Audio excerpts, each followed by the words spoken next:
तो एक्सपेंसेस का मतलब है कि पिज़्ज़ा बनाने के लिए सामान खरीदा गया।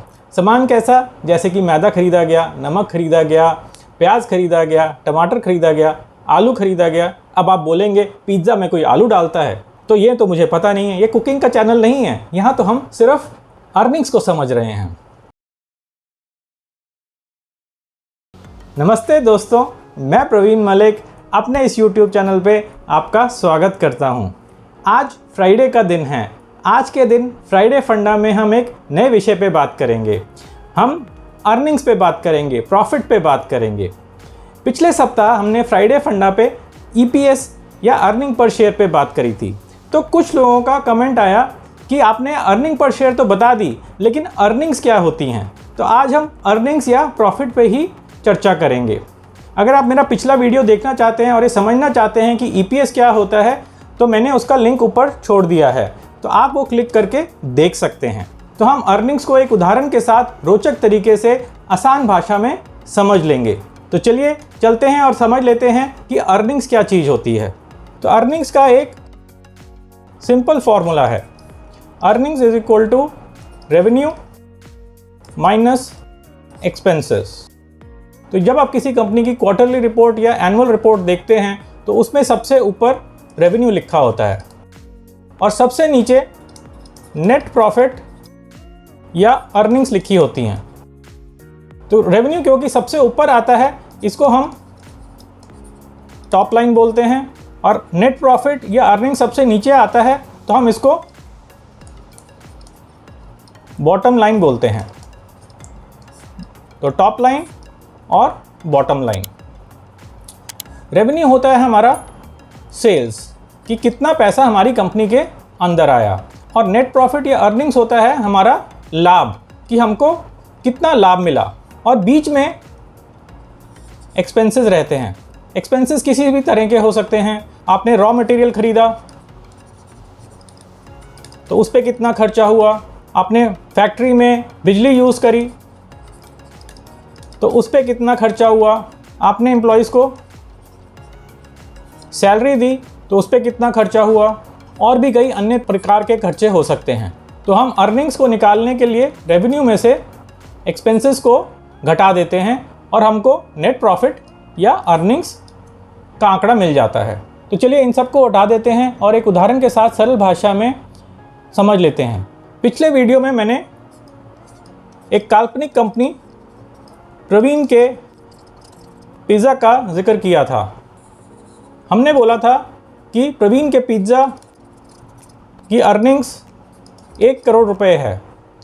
अरे रुकिए तो सही, ज़रा एक चीज़ और भी देख लेते हैं। उससे पहले हम इस डिस्क्लेमर को भी पढ़ लेते हैं। इस वीडियो के सभी पात्र और घटनाएं काल्पनिक हैं। इसका किसी भी व्यक्ति या घटना से कोई संबंध नहीं है। यदि किसी व्यक्ति से इसकी समानता होती है तो उसे मात्र एक संयोग ही कहा जाएगा। ठीक है ना? तो चलिए इसको तो हटा देते हैं और वापस अपने काम पे चलते हैं। हम भटकते नहीं हैं। तो हमने बोला था कि प्रवीण के पिज़्ज़ा की अर्निंग्स 1 करोड़ रुपए है। तो मान लेते हैं कि प्रवीण के पिज़्ज़ा का रेवेन्यू था 10 करोड़ रुपए। तो रेवेन्यू का मतलब है सेल्स। सेल्स मतलब कि प्रवीण के पिज़्ज़ा ने पिज़्ज़ा बेचे, कुछ फैमिलीज़ आई, कुछ बच्चे आए, कुछ यंगस्टर्स आए और सब लोगों ने पिज़्ज़ा खाया और जम के पिज़्ज़ा खाए, और उससे जो सेल्स हुई वो टोटल सेल्स 10 करोड़ रुपए की थी। परंतु उससे पहले प्रवीण के पिज़्ज़ा ने कुछ एक्सपेंसेस भी किए। तो एक्सपेंसेस का मतलब है कि पिज़्ज़ा बनाने के लिए सामान खरीदा गया। सामान कैसा? जैसे कि मैदा खरीदा गया, नमक खरीदा गया, प्याज खरीदा गया, टमाटर खरीदा गया, आलू खरीदा गया। अब आप बोलेंगे पिज़्ज़ा में कोई आलू डालता है? तो ये तो मुझे पता नहीं है, ये कुकिंग का चैनल नहीं है। यहाँ तो हम सिर्फ अर्निंग्स को समझ रहे हैं। तो रॉ मटेरियल पे कुछ खर्चा हुआ, फिर प्रवीण के पिज़्ज़ा के कुछ एम्प्लॉयज़ थे, कुछ स्टाफ था, जैसे कि चिंटू, मिंटू, मोनू, सोनू, उन सब की सैलरी दी गई। हो सकता है प्रवीण के पिज़्ज़ा ने जहां रेस्टोरेंट बनाया हो वो किराए पे लिया हो, तो उसका किराया भी एक एक्सपेंडिचर है, एक्सपेंस है। इसके बाद कुछ बिजली पानी के लिए एक्सपेंडिचर हो सकता है और कई अन्य तरह के एक्सपेंसेस भी हो सकते हैं। जैसे कि हो सकता है कि प्रवीण के पिज़्ज़ा ने कुछ लोन लिया हो तो उस पर वो इंटरेस्ट चुका रहे हों तो एक इंटरेस्ट कॉस्ट भी आ जाएगी, इंटरेस्ट के भी एक्सपेंस हो सकते हैं। तो मान लेते हैं ये सारे एक्सपेंस मिला के 9 करोड़ के हुए, तो हमारा जो नेट प्रॉफिट है, नेट प्रॉफिट या earnings is equal to revenue minus expenses. तो ये प्रवीण के पिज़्ज़ा के लिए आ जाएगा 1 करोड़ रुपए।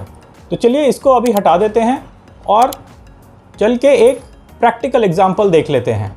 तो यहाँ मैंने श्रीनर की वेबसाइट पे जुबिलेंट फूड वर्क्स का वेब पेज खोल दिया है। तो थोड़ा नीचे चलते हैं और इसको विस्तार से समझ लेते हैं। तो यहाँ पे जुबिलेंट फूड वर्क्स के क्वार्टरली रिजल्ट या तिमाही के रिजल्ट्स दिए गए हैं। जैसे दिसंबर 2023 के रिजल्ट्स यहाँ पे दिए गए हैं और उससे पुराने तिमाही के भी रिजल्ट्स दिए गए हैं। तो चलिए दिसंबर 2023 के रिजल्ट्स को एक बारी देख लेते हैं। तो सबसे ऊपर सेल्स दिखी हुई है, सेल्स या रेवेन्यू। तो जुबिलेंट फूड वर्क्स ने दिसंबर 2023 की तिमाही में 1378 रुपये का कारोबार किया, 1378 रुपये की सेल्स करी। और उसके बाद कुछ एक्सपेंसेस थे जो यहाँ लिखे हुए हैं 1098 करोड़ रुपए। तो ऑपरेटिंग प्रॉफिट 280 करोड़ रुपए का हो गया। ऑपरेटिंग प्रॉफिट मतलब रेवेन्यू माइनस एक्सपेंसेस। तो इसमें इनकम टैक्स या इंटरेस्ट ये सारी चीज़ें नहीं जुड़ी होती हैं। पर इसके बाद कंपनी ने कुछ इंटरेस्ट भी दिया होगा, कुछ डिप्रिसिएशन भी हुई होगी, कुछ टैक्स भी दिया होगा।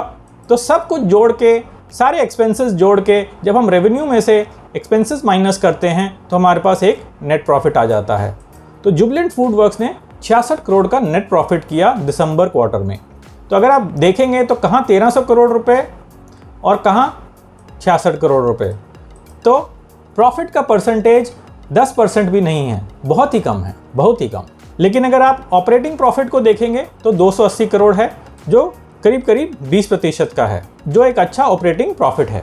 तो अब प्रश्न ये आ जाता है कि अर्निंग्स को देख के हम क्या समझे, अर्निंग्स से क्या विश्लेषण करें, कैसे फंडामेंटल एनालिसिस करें। तो जैसे हमने ईपीएस की ग्रोथ देखी थी वैसे हम नेट प्रॉफिट की ग्रोथ भी देख सकते हैं।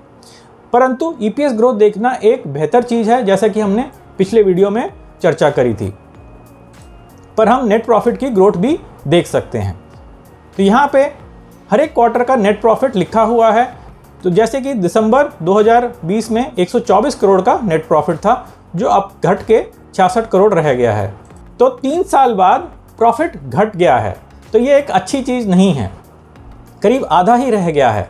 चलिए थोड़ा सा और देख लेते हैं। यहाँ पे कंपनी के एनुअल फिगर्स भी दिए गए हैं, वार्षिक आंकड़े भी दिए गए हैं। तो यहाँ पे भी देखेंगे तो यहाँ पे भी नेट प्रॉफिट दिया गया है और पिछले कई वर्षों का नेट प्रॉफिट दिया गया है। तो मार्च 2012 में नेट प्रॉफिट था 103 करोड़ रुपए और मार्च 2023 में नेट प्रॉफिट था 353 करोड़ रुपए और पिछले 12 महीने में 220 करोड़ है। तो पिछले 12 महीने में नेट प्रॉफिट कम हो गया है। परंतु अगर वैसे देखें तो नेट प्रॉफिट काफ़ी अच्छा चल रहा है, एक हेल्दी ग्रोथ है इसमें। तो यहाँ पे नीचे इन्होंने बताया भी हुआ है कि प्रॉफिट ग्रोथ कितनी है। तो कंपाउंडेड प्रॉफिट ग्रोथ इन्होंने बताई भी हुई है। तो 10 वर्ष की 11% की वार्षिक ग्रोथ है, कंपाउंडेड ग्रोथ है। 5 वर्ष की 13% की है और 3 वर्ष की 6% की है। और अगर हम पिछले 12 महीने से कंपेयर करें तो प्रॉफिट ग्रोथ कम हो गई है, 48% कम हो गई है। तो अगर हम प्रॉफिट ग्रोथ को देखें तो ये कंपनी अच्छी नहीं लग रही है कि पहले तो प्रॉफिट ग्रोथ हो रही थी लेकिन अब धीरे धीरे कम होनी शुरू हो गई है। तो ऐसे ही हमको फंडामेंटल एनालिसिस में कई तरह की चीज़ें देखनी पड़ती हैं और जब हम कई तरह की चीज़ों का मिश्रण करते हैं तो उसके बाद हम एक अनुमान लगाते हैं कि क्या इस कंपनी में निवेश किया जाना चाहिए या नहीं किया जाना चाहिए। अब दूसरा प्रश्न ये आता है कि क्या हम 2 कंपनीज का रेवेन्यू कंपेयर कर सकते हैं? कर तो सकते हैं लेकिन उसका कोई ज़्यादा बड़ा उपयोग नहीं है। अगर आप 2 कंपनीज का रेवेन्यू कंपेयर करेंगे, जैसे जुबिलेंट फूड वर्क्स और देवयानी इंटरनेशनल का, तो आपको ये तो पता लग जाएगा कि कौन सी कंपनी बड़ी है और कौन सी कंपनी छोटी है। परंतु जब हम फंडामेंटल एनालिसिस करते हैं, शेयर खरीदने के लिए एनालिसिस करते हैं, तो हमको नेट प्रॉफिट से इतना मतलब नहीं है, हमको वैल्यूएशन से ज़्यादा मतलब होता है। तो अगर हम 2 कंपनीज को कंपेयर भी करें और देखेंगे कौन सी कंपनी बड़ी है और कौन सी कंपनी छोटी है, तो उससे हमको इतना ज़्यादा पता नहीं लगेगा। हम नेट प्रॉफिटेबिलिटी देख सकते हैं। नेट प्रॉफिटेबिलिटी का मतलब है कि प्रॉफिट डिवाइडेड बाय रेवेन्यू। तो उसकी चर्चा हम किसी और दिन करेंगे। परंतु दो कंपनीज़ का नेट प्रॉफिट कंपेयर करना तो मतलब ये है कंपेयरिंग एप्पल्स टू ऑरेंजेस। तो चलिए इस वीडियो का अंत करते हैं। आशा है कि आपको ये वीडियो पसंद आया होगा। अगर ये वीडियो पसंद आया है तो एक जोर का थम्स अप दीजिए, और अगर आपके कुछ प्रश्न हैं तो नीचे कमेंट्स में वो प्रश्न लिख दीजिए। मैं आगे आने वाले वीडियोज़ में उन प्रश्नों का उत्तर करने की कोशिश करूँगा। तो चलिए वीडियो को समाप्त करते हैं। अगले फ्राइडे को फ्राइडे फंडा में एक नए विषय के साथ फिर से उपस्थित होंगे। तब तक के लिए धन्यवाद और नमस्ते।